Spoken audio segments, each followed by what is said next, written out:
Good morning. It is Wednesday, July 2nd. You're listening to the Red Sea Roundup. I'm your host, Deacon Mike Beauvais. And this morning, as always, we have a great show planned for you. Thank you for joining us. This morning, I'm joined by Monsignor Leonard Pivonka, and we're going to be talking a little bit about religious freedom, religious liberty, since we're coming up on the 4th of July. And I always think it's important that we're reminded what our country is founded on, but also it's helpful to understand what the Catholic Church considers religious freedom. So good morning, Monsignor. How are you? Good morning, Deacon Mike. Good. I'm doing fine. Good to be here with you to talk about religious liberty. Yes. And before we get too far into that, there's a lot of confusion over the difference between freedom to worship and freedom of religion. And I think it's important to know that this country was not founded on freedom to worship. Right. It was founded on freedom of religion. Absolutely. In fact, if you look at our history, you've seen that, let's put it this way. If you're going to have religion, let's say you're a Christian, in order to be a true Christian, it's not just going to church on Sunday and worshiping God. You live a certain way. You have rights and duties to do according to your conscience, things to follow publicly, and your job location, your home, and everything you do, your faith is being lived. Yes, and the Catholic Church has always maintained that we have, by the fact that we're created in the image and likeness of God and we have human dignity, that human dignity must be respected. And ultimately, that human dignity draws us to God. And because we are created in his image and likeness, we're created to get to know him, to seek him out, to love him. And all of us are on a different path. And yet, all of us are free to follow our conscience where it guides us, because ultimately it's going to guide us to God unless we resist. And so in a way, that's the Catholic Church's understanding of how we should see religious freedom. Absolutely, Deacon Mike. It's like when you begin reading the Catechism, you'll find out that that first part of the book, beginning of the book, it points out that God made all of us for himself, that God placed within us a desire to seek God, who is our ultimate happiness. That's it. God made us for himself to share his nature, to share his joy, his peace forever.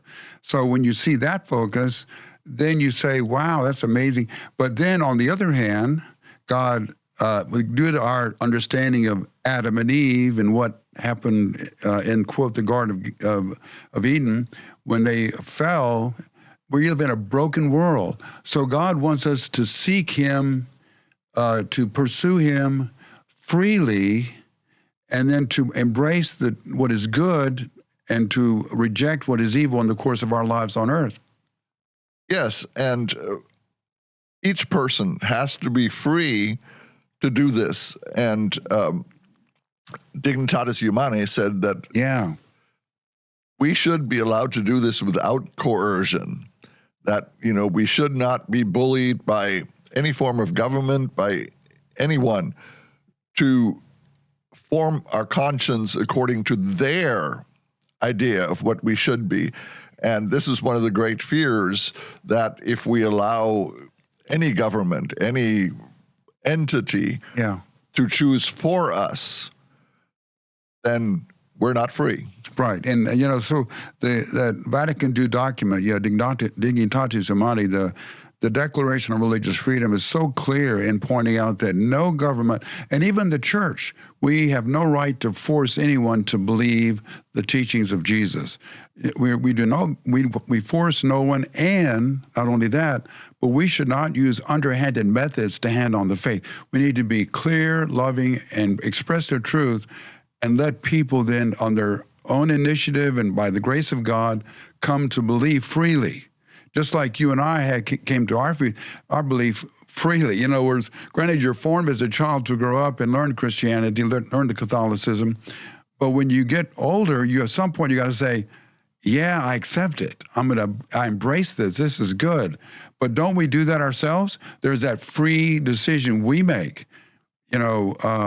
And this is where, like, for example, when Catholics fall away from the faith, they fall away because they're not really believing in what the church teaches until when and if they one day say, wow, I never understood this till now. I can see, what I was failing to see 10 years ago. So I think it's amazing how that document on religious liberty points this out, the importance of forcing no one. The government has no right to do that, and the church has no right to do it either, but we simply preach the gospel, but we do have the duty to preach the gospel everywhere, in every society. And that's the difference between evangelization and proselytizing. Absolutely. We are, by obligation, by the very purpose of the church that Jesus established, right, is to proclaim the good news. Right. And so if we do that correctly, people will be at least interested in finding out more about what it is that we're talking about. Right. Rather than proselytizing and saying you must join the church because you're going to hell otherwise. Yeah. You mentioned conscience in your while ago, Deacon Mike, and that's an important power of our search. That our faith tells us that God, in the conscience, God lays upon man a law that he did not lay upon ourselves. We don't lay God's laws upon ourselves. God lays it upon us, and conscience is that power to discern that law which God has placed on every human being. And so our conscience is that power, that ability where we discern what is good, what is evil, what should I do, what should I not do. All that dynamic of growing and living is a great gift from God called conscience. Conscience, too, according to our Catholic understanding, is something that we must form. Form based on what? Based on the truth, the authentic teaching of truth, which comes from Jesus himself, Catholic Church teaching. So conscience is not something that I'm just going to do what I want to do and I'll form my own conscience. No, that conscience will only be liberated and free, and when it's properly formed, it will lead you to happiness. When it's deformed, or maybe it's ignorant, you'll be making some bad decisions. And that ultimately is the view of the church, that if we are honestly seeking the good, the true, and the beautiful, we will end up where we're supposed to end up. Right. And so this is why it's so important to form our conscience, but we have to do so being honest that what we're truly seeking is not just self-interest. We're seeking the good, the true, and the beautiful. And this is true religious liberty, is when I am free to strive for the good, the true, and the beautiful, rather than just whatever my desires are. And I like, too, the fact when, especially the Catechism, says that as you discern what is good and true and you embrace what is good and true, you're led to more freedom. You're more yourself. You're more happy. You're more at peace. Whereas if you use the power to make decisions, to choose evil, to do bad, you become a slave.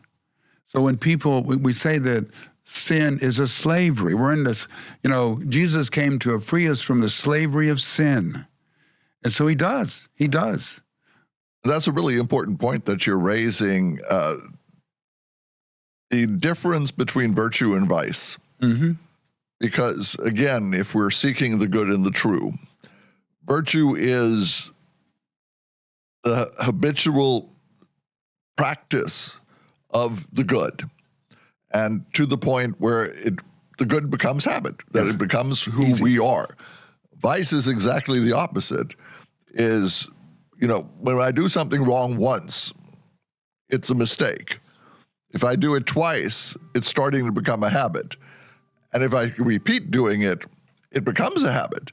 And then that's who I am, what I become. And so what you were saying is, that if we continue practicing the good, it will lead us where we're supposed to go. And this ultimately is freedom. Bishop Barron always puts it in context of a golf player. Mm-hmm. If I take 14 clubs and I've never played golf, I can hit the ground. I'm not playing golf. I'm only free to play golf if I put in the effort to learn how to play golf, to play it often enough where it becomes second nature and I don't have to stand there and go, okay, now what am I supposed to do here? Right. And then I become free. The same thing holds for our conscience, is if we work at it to the point where it becomes habitual, then I'm truly free. Now, too, Michael, as we ponder this subject, let's keep in mind that, and I hear a lot of confessions, and we all know we're all sinners broken in need of conversion. One thing, we're not going to be able to, how to put it, pursue goodness consistently unless Jesus' grace is with us. Yes. So we always put that proviso that, yes, you can be free. It's Jesus who frees us. And with God's grace, with the grace of Jesus, you overcome those vices. And plus, when you start doing good and you're focused on doing good and it gets easier and easier, you receive more and more grace because you're fulfilling the God-given destiny God has for you, ultimately to see his face. And this also is important to note, because you would think that if we are guided by grace, then I'm not free. And it's exactly the opposite. It's if I'm guided by grace, if I allow that grace into my life, I become freer because I become who God created me to be. And it's all the things in this world that hamper us, that keep us from being free because we don't allow the grace that we need in order for that freedom to really take hold. Yeah, that's so important. And, I know that we're, today or this week we're celebrating the founding of our nation, which we're extremely grateful to be living in a country where, based on those, the religious freedom and plus life, liberty, pursuit of happiness, the foundation of our nation, Michael, I believe, is basically Christian in its very nature. The rights of man, and in fact, we invoke God when the country was founded in the Declaration of Independence. We realize that, okay, it's not about us. It's not about some ideology. It's about if we see God is in charge of everything and we're a nation of a republic trying to establish peace among ourselves, our nation, among the people, and then living according to these God-given teachings, Christian teachings especially, that only then can we have truly a free country. And I think in the way, this is what John Adams was talking about when he said that, democracy by definition cannot work if the populace doesn't already have a moral foundation. Right. And so our nation was founded with the understanding that the form of government that was being chosen was based on the idea that the people it was meant to govern understood right from wrong. And this is one of the things that is no longer a given in our culture because we don't have that.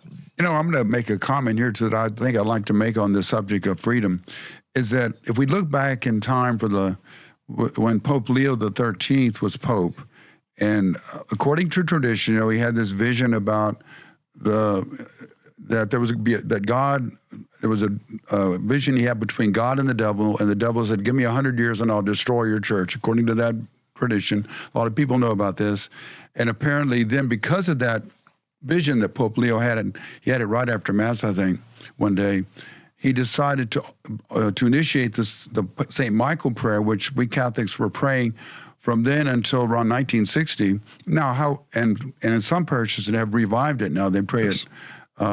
They pray it every Mass, every weekday Mass. That struggle we've seen.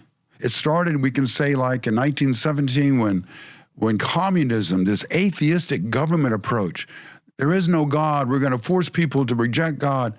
And you look at all that reality that filled the 20th century, beginning in Russia, China, Nazism in Germany, this whole notion of rejecting God. And even though, for example, World War II ended in at least the end of Nazism, communism still permeates everything. And it's atheistic, it's against God. And you said a while ago, even recently in our own nation, we see this rise of, quote, a kind of communism, forcing people to believe things, do things that are immoral, accept things that are immoral. You know, dare I say that even this whole notion of pride is based on immoral activity that will condemn people. Why would anybody celebrate that? Yes, and what you were bringing up about, you know, the century of the devil being free to do what he wants. I've always thought that just as nature abhors a vacuum, our spiritual life abhors a vacuum. Mm-hmm. And that if we remove God from our spiritual life, Right, yeah. something's going to fill that. Yeah. And the devil's always ready to step in when we have stopped focusing on God. And especially communism and socialism, the idea that, you know, either God doesn't exist at all or God should not be part of your government equation, which of course, again, goes against what John Adams said. But if we take that out, something's going to fill that space. Absolutely, absolutely. And we start doing things that even 50 years ago would have been thought abhorrent. Absolutely. And yet they're commonplace now. So that's that growing sense of, say, Satan's battle is not over yet. No. Our nation's feeling it. But thank God for things like Red Sea Radio, and also thank God for all those Catholic networks, EWTN, Mother Angelica. Everybody knows about these. Thank God that whole media, Catholic media, has been tremendous in enlightening people, guiding people in what is true and good, and bringing people back to, I think, spiritual sanity in the difficult times in which we're living. I mean, we have to be formed in our faith real well to stand up with courage and love against a lot of this corruption. And this is one of the things that I so love St. Pope John Paul II's Fides et Ratio. Yeah. The idea that in order for us to be fully formed moral individuals requires faith and reason. The idea that, you know, God reveals himself to us in nature, but also he reveals his moral law to us through reason. Reason. And so we can reason our way into some of these things that we've somehow shuttled out of reality in our lives. For instance, men can become women. Yeah, That reason will tell you that's not possible. You know, it's interesting when you ponder these subjects. I know that I'm a great advocate of the Dialogue of St. Catherine of Siena. Yes. And that's a great book, and it has a lot of good parts about the importance of faith and the importance of overcoming yourself, surrendering self-will to doing God's will. But part of the book also points out that when a person falls into sin, that diminishes their ability to reason. And so the more you get into sin, the more you lack rationality.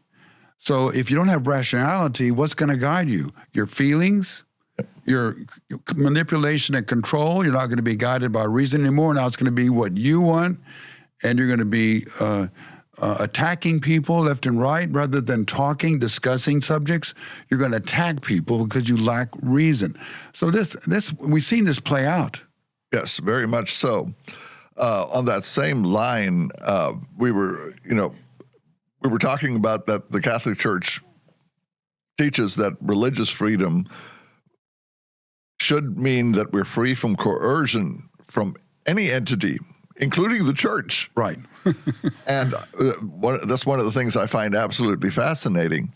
But the thought comes, of course, if I cannot coerce someone, what route should we take in order to advance the gospel? Yeah. And I think the church has always had the answer. It requires witnesses.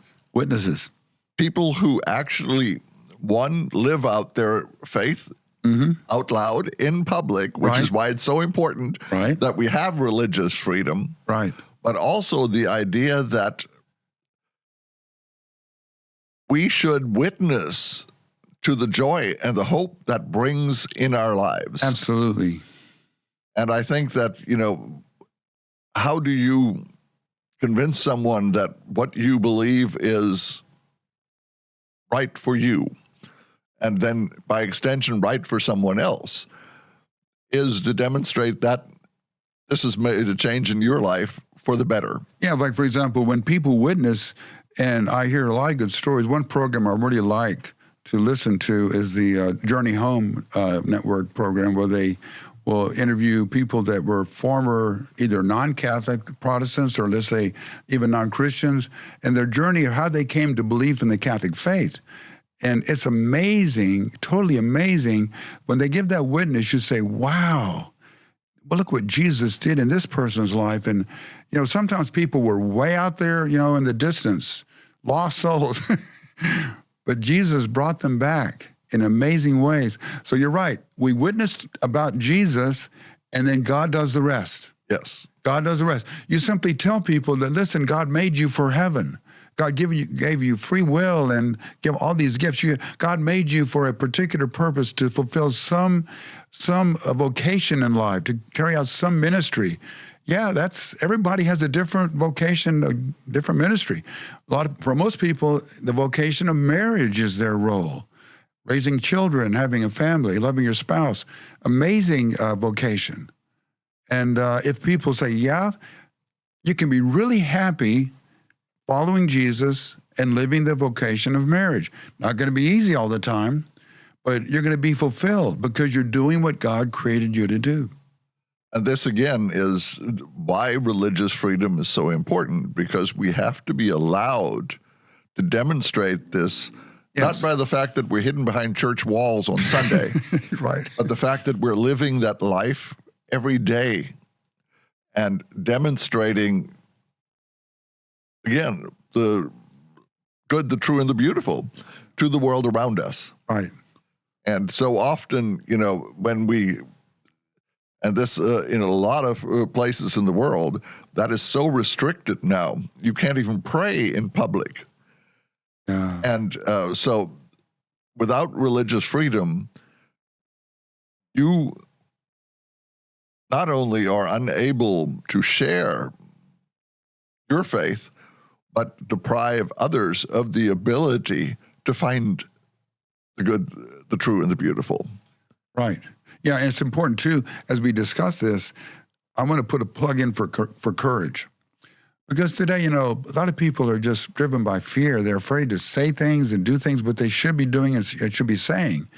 And, I know we've had a lot of bizarre ideology in our nation and throughout the world that's just, it's inspired not by God, but it's inspired by darkness, a lot of these ideologies.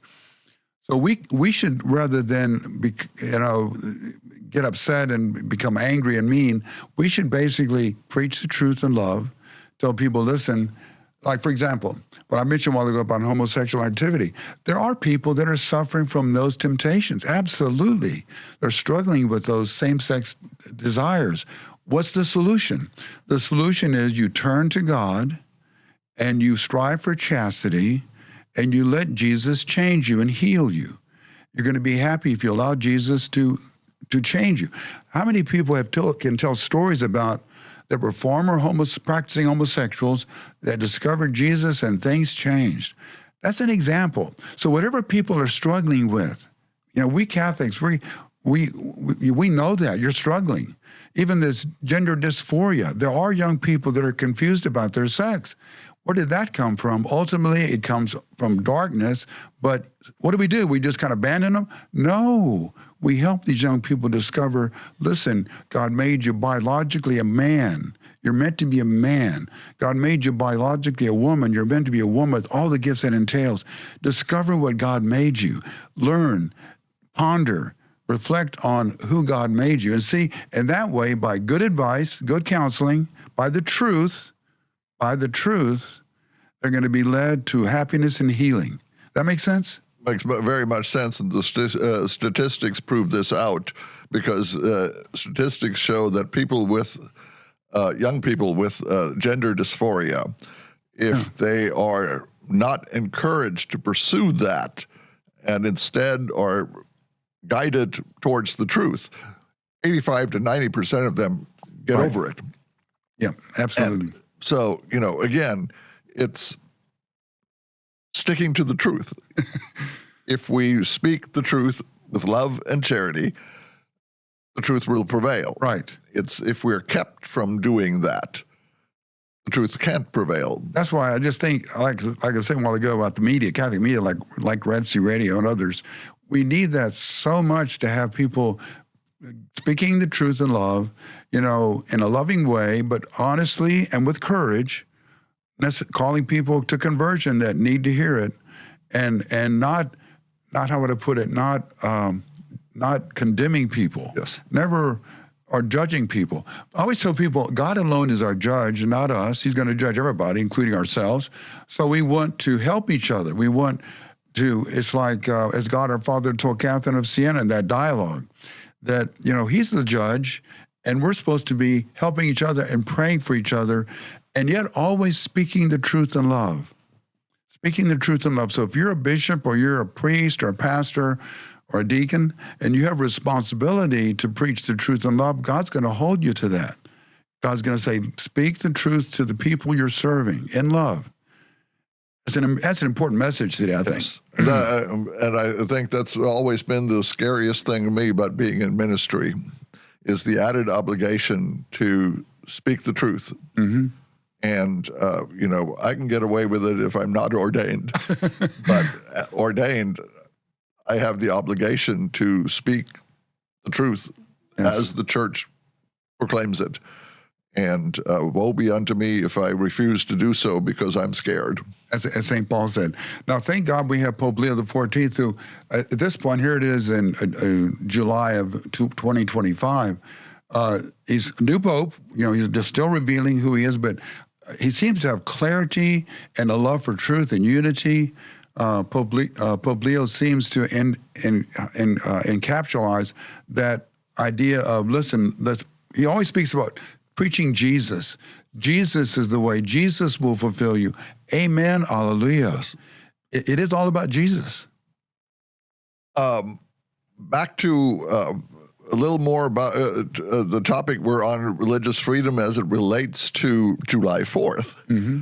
I wanted to talk a little bit about the fact that I find it fascinating that the First Amendment of the Constitution, the first words in the constitutional amendments, is that the government cannot make any rules respecting the establishment of a religion or interfere with the free exercise thereof. And I find it so fascinating. This is what our Constitution starts with. Mm-hmm. And yet people constantly diminish the importance of religion in our country. And especially the second part of that, government can't interfere with the free exercise of religion. So whatever the religion teaches is how that faith is lived. Right. The government should never be allowed to interfere with it according to the Constitution. I agree. Deacon Mike, Monsignor, how do you think that, or what's the Catholic viewpoint on, how the Satanists will say that theirs is a legitimate religion and things like that, and that they should have these certain rights because they're a legitimate religion. So what are your opinions, or what does the Catholic Church teach on, what is a legitimate religion and what's not? Good question. And I've been pondering that too since all this stuff's been happening in Kansas, all the black masses and stuff. We believe in God. We also know there's a devil. We know there's good and there's evil. We know that the dark spirits, the demons that exist, hate God and want to promote evil. That's part of our faith. And we as Catholics can look at things where people are promoting evil, like black masses, where they want to sacrifice babies and who knows what else, and do immoral things. We would say that activity will bring condemnation to them. So we know that it's faith. So what do you do when someone says, well, they're a religion too, we need to let them do what they want to do? I think the only argument you could say is that the argument for what is good and not good. Our Christian faith promotes everything that's good for man, good for our lives on earth, and we promote what is good. We don't take life and distort it. Like, for example, I've been bringing up the subject of homosexual activity. That's a distortion of sexual gifts. Sex is meant to be man and a woman bringing about a baby. You see how it's so, I don't know, it's a good question, Caleb. I just think that we have to realize that underlying that question is the dynamic of what's true, God and Satan, heaven and hell. Well, Mike, what do you say? My answer to this is we have a tendency in our culture to distort the meaning of words. And religion is one of these words that we are distorting, because religion ultimately is the prescription of how to worship God. Each religion, ultimately, the design is to describe how your faith worships God. Yeah. Well, if I'm a Satanist, by definition, it's not a religion. I am not worshiping God. And so when somebody says, well, we're a religion too, by what definition? Because again, our understanding of religion has always been that whatever your religion is, ultimately it is your means of worshiping God. What if they say, Michael, they'll say, well, Satan's my God. What do you say to that? Satan's not a god. By what definition is Satan a god? Yeah. So you would point out to them that Satan did not create reality. Exactly. Unless you have some way of demonstrating that there has ever been a thought that, the ultimate creator of the world is Satan. Yeah. Well, that's never happened. You can distort it into that now, but you have no basis for that opinion. Yeah, you might say this is really the most significant challenge we face today, is when you look at false ideology and like satanic religion, which we know, as Catholics, we look at that and it's blasphemous, it's offensive to God. They do these things we know that will condemn people. And so we have this horror of what they're doing. And many of the people that are involved in it don't even realize what they're doing. Or maybe if they do, they're free to have chosen darkness. Yes. But it is a tremendous challenge, I think. I do appreciate the bishops that have stood up and come out. I think there was a bishop out west that spoke. There was something, I forget, was it Colorado, where this bishop called an activity blasphemous. You remember what it was? I forget. I don't remember the circumstances. I was so proud of that bishop for condemning that particular activity, where he said, this is blasphemous, this is offending God, and he came out clearly and condemned it. Good. We need to do that more often. Yes. Again, this goes back to what we were saying about speaking the truth and, again, being free to do so. Because, again, this is the whole point of religious freedom, is that we have the ability to speak the truth in public. Because, again, it's not freedom of worship, it's freedom of religion, and to live that religion out in the public sphere. And I would make the case that the predominant religion of this country has been Christianity. Right. Matter of fact, Patrick Henry said, we should never forget that this country wasn't established on the ideas of a generic religion. Right. It was established on the rules of Christianity. Right, the true God. And I think this is important to note. And this is so important in the concept of religious freedom. That does not mean that everyone in the country has to be a Christian. Right. We believe in freedom of religion. Freedom of religion. You are free to travel the path that you have laid out for your finding of God. Yeah. One thing I want to emphasize in this talk today, too, is that we acknowledge as Catholics that, like, as I said a while ago, God is the judge of every person. That's why I say we don't judge people, because God will. And only God knows the total dynamics, the complexity of people's day-to-day lives, what led them to make that decision, what led Hitler to embrace his ideology. Whoa. We don't know, but in some way he's responsible for it. What led Stalin to promote communism? We don't know the details, but they promoted something very evil. We can look at it and say that was evil that they did that, but only God has the right to judge them. You follow me? Yes. So I really want to tell our audience today that please, don't judge souls ever. Don't judge people. Jesus said that. Don't judge lest you be judged. So, but that does not mean that we don't condemn the evil that is in our world, in our society. We call people out. We call out the teachings that are wrong. And we tell people these are dangerous things. Like we mentioned gender ideology. I mentioned same-sex activity, abortion, the killing of unborn babies. No one should support that. No politician, no Catholic, no Christian, no person should support that. That is evil to kill an unborn baby. There's no legitimate logic to killing an unborn baby. Drug taking, all these mind-altering drugs, no one should be doing that. So you can see we call people out to say, listen, these activities are really bad, and we call you to reject them and do what?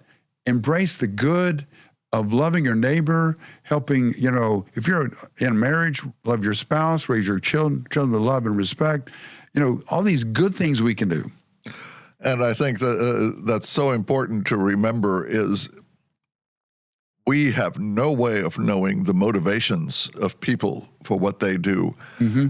Even the people that profess to be Satanists or whatever. Right. For all I know, they just want to belong to something and have no understanding of what it is that, the ultimate result of their pursuit is going to be, which is why we have no right to judge the individual, but we can certainly judge the foolishness of the actions. I'm going to interrupt you. Bartolo Longo is the name, that guy from Italy, who is, I think, going to be canonized, or is going to be canonized, already canonized. And he was a Satanist. He was a Satanist. And here was a guy that was, worshiping, quote, Satan, and then by the grace of God, was brought to conversion and then promoted the rosary. He's a great lover of the Blessed Mother. Yes. And again, God's in charge of souls. We are not. Yes. And so all we can do, and again, as long as we have the religious freedom to do so, is proclaim the truth to the world. And what people do with it is entirely up to them because, again, we don't believe in coercion. We don't believe in forcing people to believe what we believe. By the way, I want to mention, too, while we're on this awesome subject today, I'm going to invite our audience to pick up a copy of the Dignitatis Humanae, the Declaration on Religious Freedom. It is only 15 articles long. Yes. You can read it within an hour, and it really will impress your soul if you realize how important this gift of religious freedom is for our journey on earth. As an individual, pursuing God, pursuing the good, and governments like our own respecting religious liberty, not trying to coerce people to do things. This is so important today for our nation and nations throughout the world. Yes. And I would add on to that, if you have never read any of the documents that came out of Vatican II, yes, read them all. I think that Gaudium et Spes is one of the most beautiful documents ever written. And as Lumen Gentium, the role of the church in the world is absolutely fascinating, and especially this topic of religious freedom. The way the Catholic Church explains its role in the world around us is really worth knowing for every Catholic. Right. And no doubt that those documents are so important. People have not read them, Deacon Michael. So many people have never read the Vatican II documents. There's been like a post-Vatican II thinking that is not based on the documents that has affected the world, and Pope Benedict called it a disjunction or whatever, that there's kind of something followed the Vatican Council that was against the readings, the documents of the Council. Yes. So we want to embrace the Council that Pope John Paul II promoted, and of course Pope Benedict, and so this is something we want to keep in mind as we celebrate the 4th of July. Thank God we still have freedom in the United States of America, but we need to work to protect it and promote it in our own time. and realize that one of the reasons for the despair in our country is the fact that people have lost a sense of meaning in their life. Yes. And I think that for us as Christians, it's obvious that the meaning in our life is a relationship with Jesus Christ. Amen. And if we have a relationship with Jesus Christ and we practice our faith, the meaning is there. We don't have to seek out any outside source of meaning for our lives, and it becomes the basis for how we conduct our lives and how we live as citizens of this country. I think that point you're making is a great, as we come to the end of our discussion, what a great point to make, Deacon Michael. It's all about living in Jesus, for Jesus, the Son of God, the Savior of the world, the Son of Mary. You think about it like, wow, it blows my mind sometimes to think about just the tremendous, mighty, and mysterious plan of God, that God would become a baby. Yes. It just blows my mind. And this God loved us so much to give us freedom from slavery, for sin. Yes. And I've always been fascinated by the fact that the two holidays that we celebrate are Christmas, when Jesus was a baby, and Easter, when Jesus is nailed to the cross, when God was defenseless and was yet most powerful. Amen. We're going to be back in a little bit when we talk about part 2. I want to thank Monsignor for being with us to talk about this important subject. So thank you, Monsignor, and we'll be right back